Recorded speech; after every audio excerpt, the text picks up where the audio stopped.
I am Mary De Leon, and we will be your host for today. And of course, I would like to thank all the doctors, the sponsors, and all our guests that allotted their precious time today to join us here at Novotel. Of course, let us all welcome all of you here. Welcome to the kick-off ceremonies of the May Measure Month 2025. And we are here today to celebrate the month of May being the National Hypertension Awareness Month, and also to commemorate World Hypertension Day, which is in 2 days time from now, because it is held every May 17th of the year. Now, to further give details, I have here my co-host, CJ. Thank you so much, Mary. And once again, good morning, everyone.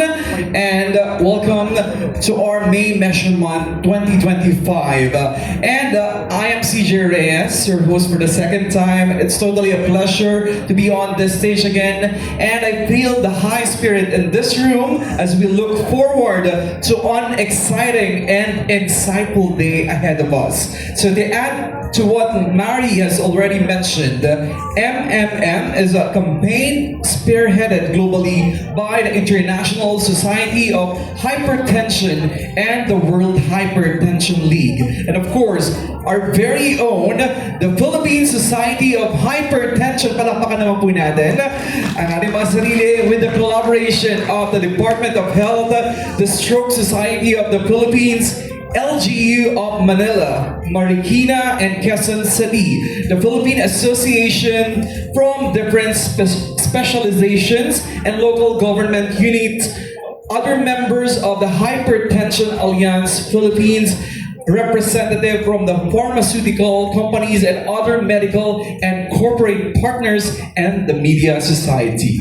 Yes, that is right, CJ. And let me also share that we are being viewed nationwide as we are now live via PSH and Omron Healthcare's Facebook official accounts. So to all of you who are on their cell phones, we are live. So pwede po ninyo mapanood at makita ito sa Facebook again ng PSH and ng Omron Healthcare.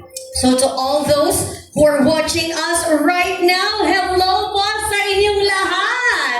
Ayan, and please do not hesitate to like and share and use our official hashtags. Ang ating unang hashtag is, sabay-sabay tayo everybody, hashtag the big squeeze. Everybody, can we do that? Let's do that again. Hashtag The big Big squeeze. Squeeze. Yes, that's our first hashtag.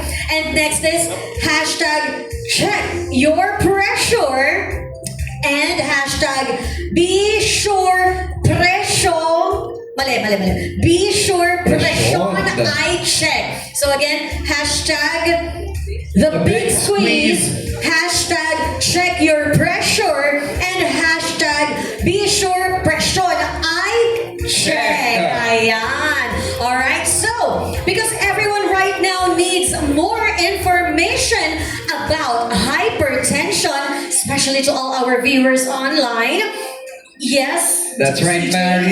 So, we want to educate as many people as possible about the risk of hypertension, especially with the current heat index. True. Ramdaman natin ang init 42 talaga degrees this summer that our country is experiencing these past few weeks.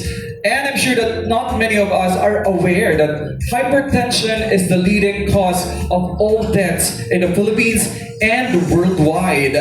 It is estimated that more than 100,000 deaths among Filipinos yearly could be directly attributed to hypertension, and an equal number of deaths may be indirectly linked to high blood pressure. That is truly alarming, di ba, no? And of course, to add further, nearly half of our hypertensive population do not even know that they already have high blood pressure and are already potential walking time bombs, no, di ba?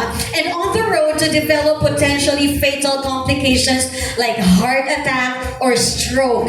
That is why we are here today to educate more people about the risk of hypertension elevated hypertension, the proper BP measurement, and how we can prevent ourselves from being just part of those numbers. So, Mary, before we officially proceed with our program, a gentle reminder to everyone, we would like to seek your cooperation by kindly switching your mobile phones to silent mode to avoid interruption. Yes, so please put your cell phones on silent mode. All right, so here we go. National Hypertension Awareness Month was granted on May 1, 2009 with the Presidential Proclamation number 1761. And to share more about this information, let me call a prominent expert in the field of medicine with a remarkable career and notable contributions to the advancement of healthcare in the Philippines. Everybody, let us give a big round of applause to the President of the Philippine Society of Hypertension, Dr. Alejandro Bimbo F. Diaz.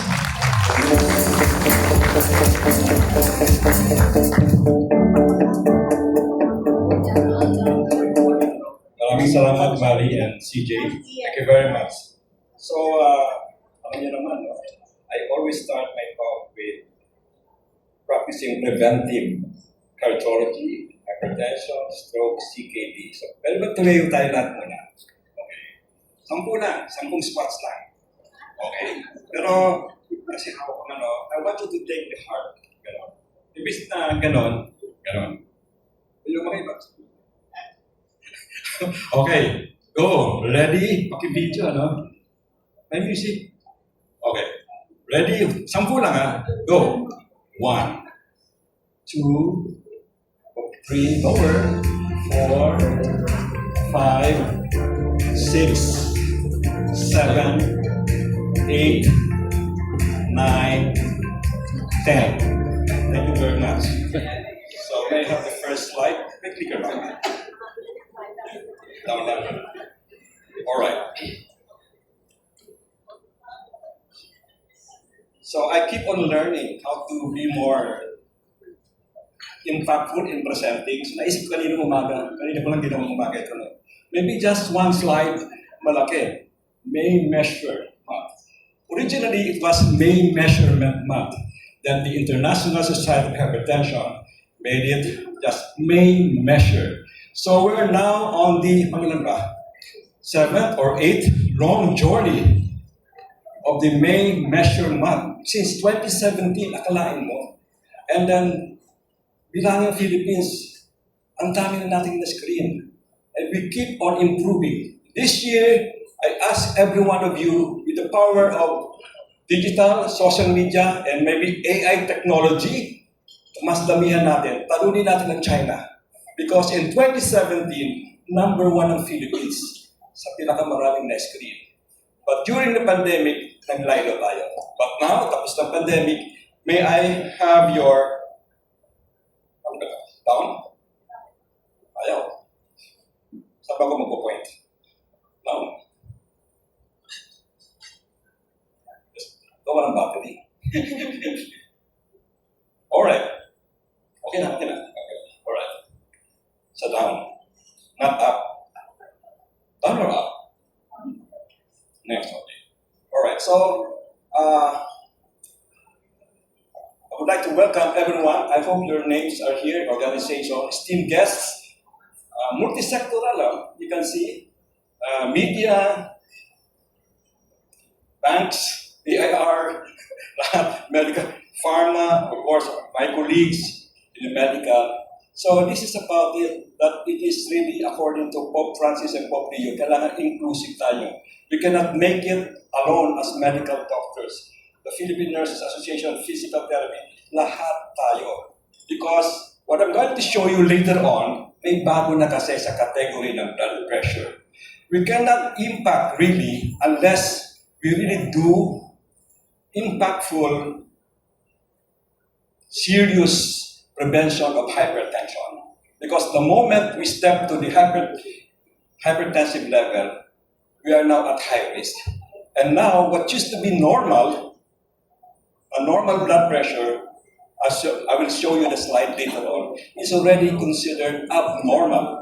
Elevated blood pressure, just 6 months old in the European Society of Hypertension and European Society of Cardiology. What used to be normal is no longer normal. And I'll show you the reason why. Okay. So, in the next 3 slides, just remember this, no? Mentioned already a while ago, Presidential Proclamation 1761 by then President Gloria Macapagal Arroyo. Every May is Hypertension Awareness Month.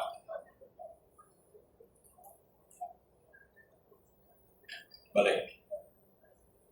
Hindi nagpa-follow ako. Anyway, every 17th, so today is 15, di ba? May 15. Sa Saturday, actually, pang World Hypertension Day. But since government cannot attend on a Saturday, ginawa natin ngayon. But it's actually every 17th of the month is World Hypertension Day. And, sige, palakpakan tayo to celebrate. And then, 20th anniversary na ng World Hypertension League. Nagsi-celebrate tayo ng World Hypertension Day. Papalitan mo, sige. Right? This one. Okay. And then, we're now on the, sa totoo lang, 7th year. Bilangin nyo, 8th year dapat, no? Why? In 2020, bigla tayo nag-lockdown, COVID. So, no the blood pressure screening. But 2021, we resumed. Okay? And then, I put this slide because our theme for today is know your numbers. We should put the lens not going outside but inside towards us. So how many measured your weight this morning? So this morning, I saw my weight, I lost 1 kilo. Sa dami trabaho, 1 kilo this morning. Pero next week, sigurado, I will regain that. Balik na naman. Next is, how many knows your height? Everybody, yes, di ba? Your waist circumference, everybody. About your blood pressure. Raise your hand. Sinong alam niyo ang blood pressure ngayon? It's not just about knowing your blood pressure. Last month, 2 months ago, but it's actually now, we are now encouraging people because we now have the capacity. We are now empowering every one of us not go to the doctors. Know your blood pressure. Because it's the only way that we can really prevent a highly preventable that causes billion, not only millions, 1.5 billion costs related to the complications of hypertension, from brain stroke to heart attacks to kidney, CKD, or chronic kidney disease. Sorry for that, obviously, kanina ko na ginawa. I-screenshot ko na. But the International Society of Hypertension, nilagay nila kasi dyan, is that 120 over 80, normal. Normal pa, di ba? But the next slide, I want you to take note of this. This is the New West, actually. And I think we should believe this. Because this part,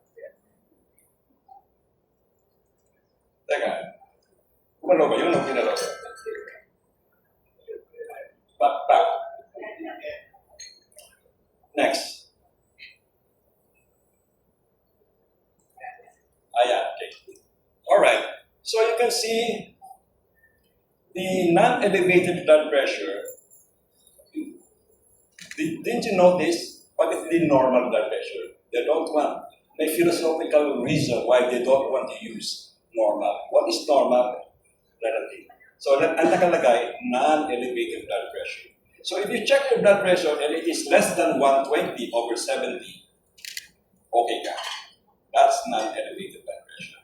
However, if you check your blood pressure consistently, it goes within the range of 120 over 70 and 139. systolic blood pressure or 89. And I'm sure a lot of us pupunta dito. Okay? So, consistency is an issue now. Because there's also a new thing.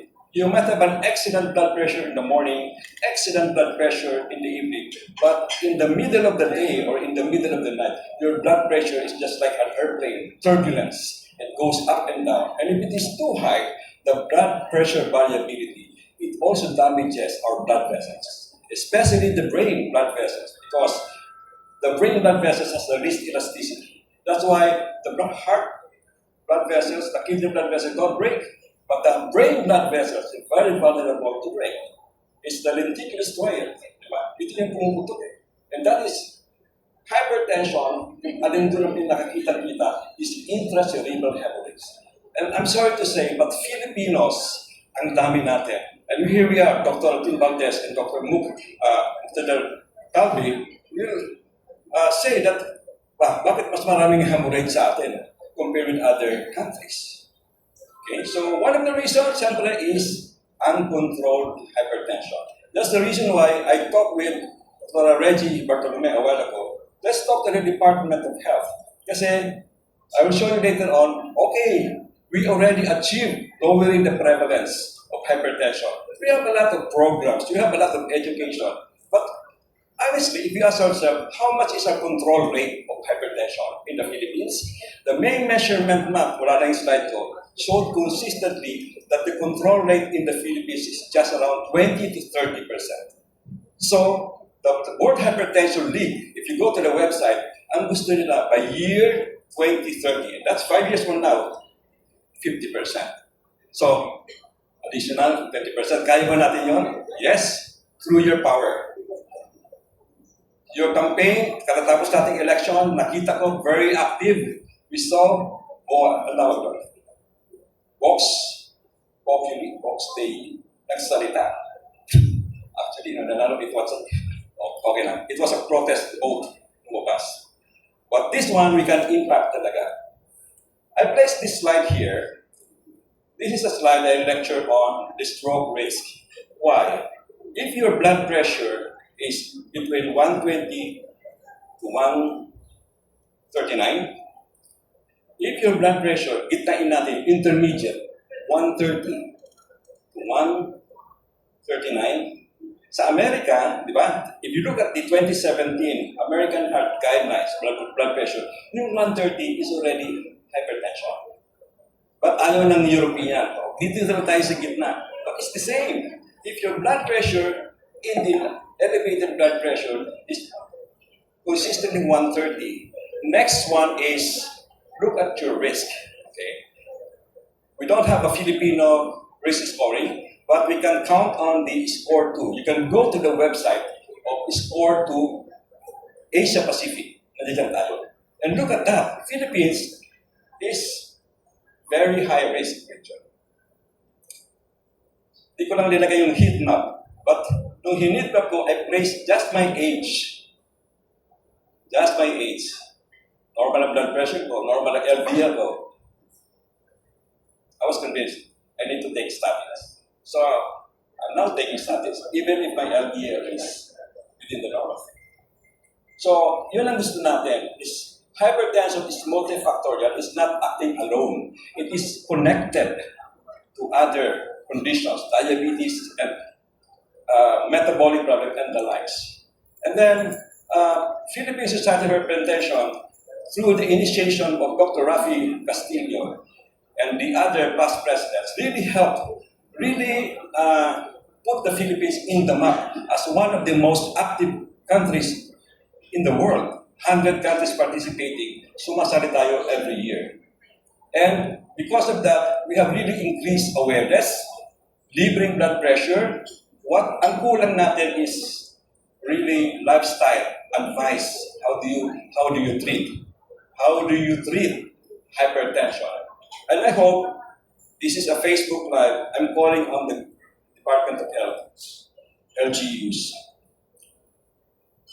We see a lot of stroke on maintenance antihypertensive medication, and yet they stroke out. Because the recommendation, if you are 140/90 and have risk factors, kailangan combination of low-dose antihypertensives. And we don't see that yet in the barangays. Sa paying basis, okay lang yun. Okay? So I'm giving 5 minutes, I'll run, mabilis lang. Okay, so thank you. Dr. Sian is here with the Department of Health. Hopefully, we can really do better collaboration. Before pa ng May, nag-start na kami. We went to Marikina before the election and tried to talk to the senior citizen and the barangay health workers. I told barangay health workers we're gonna come back there once the election is over because we want to do more. And then we are also encouraging promotion of education sa mga children because blood pressure starts to rise even at a young age. So awareness of hypertension through this art, sponsored by the WHL, we're now submitting. And of course, yung mga lolo at lola namin, talagang I made an effort na we respect, we give due recognition to them, our past presidents. And also you can see there some of the chapter members and of course our board of trustees. And maybe because of that, I would probably be proud to say, I verified this from Dr. Lani Asis just a while ago, that the Philippine Society of Hypertension is the only local national medical society that is recognized internationally for this award. So, palakpakan tayo. We received the award of the Global Hypertension Control Excellence Award. And Dr. Dolet Bonson received the award last year. And there's more. Just this year, okay, effort na naman natin, we nominated our very dear Dr. S.P. Cabral, former DOH Secretary and of course past President of the PSH, because of her efforts in the guidelines and all her works, garnered her the Regional Excellence Award for Population Hypertension Control. And you can see, the evidence is there. Prevalence is going down, but control is not going down. So that's our board. Okay, lalo ko lang sa inyo. I believe, ito na yan, residents, lahat tayo, involve natin, whenever we can. Nurses, and thank you very much to our napakagaling secretariat. Ms. Weng, Hannah, Cap, Daisy, Rico. And of course, Ma'am SP is there. And then this is our renewed vision and mission. To be globally recognized, yes. To bring down prevalence, yes. But we need to work more. So I hope that we can do this objective. So target natin, hindi na mga pasyente. All your children, grandchildren, basta 18 na yun about, let them participate. And let the power of social media, digital transformation help us. So, this is our mission. Do the squeeze. Raised blood pressure is the #1 cause of preventable death worldwide. So with that, I'll end here. Thank you very much. And you can scan that, try that, it's scannable. You can input your data there. Don't worry, it's anonymized. When you put that, it goes to our website or to our league, and then we will submit that. So our hope is we'll be able to have garner 500,000 for the Philippines this year. 3 buwan ito, it's not just 1 month. May, June, July. So with that, maraming salamat po.